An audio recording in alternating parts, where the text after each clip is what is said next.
I grew up in South Texas, not along the border area, but more inland, and grew up in a Mexican-American community. So the geographic context was one of family and community life in Spanish, mostly in the preschool years. And so that brought English into the home after I had started school. But I entered first grade, because there was no kindergarten at the time, not knowing a whole lot of English. It was a rural setting, so I went to a school that spanned grades 1 through 8, one section per grade level, in a small farming rural community. And so I knew quite a few of the children there. It was not a totally unfamiliar experience for me to go to school in terms of the people that I encountered there.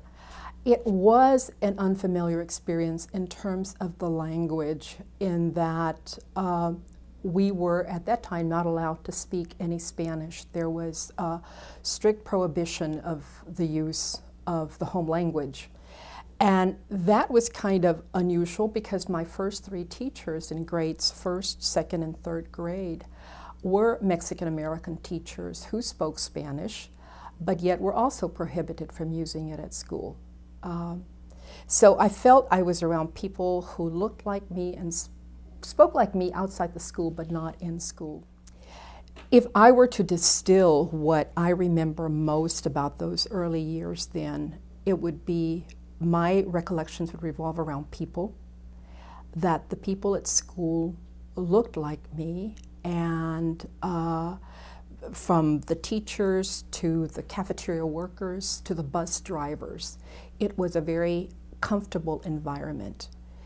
But juxtapose that with the language policy that was in place that prohibited the use of the native language, and I think I wondered why that was. Even as a child, we never seemed to get an explanation as to why it wasn't okay to use Spanish at school. For me, as a child growing up in the 1950s, it probably served to stop a lot of other learning that I could have done, because it brought with it, I'm sure now when I look back on it, questions about what was okay to use at home with family and what was not. And never seeing yourself and finding yourselves in the books at school was also probably something that stayed with me for a long time.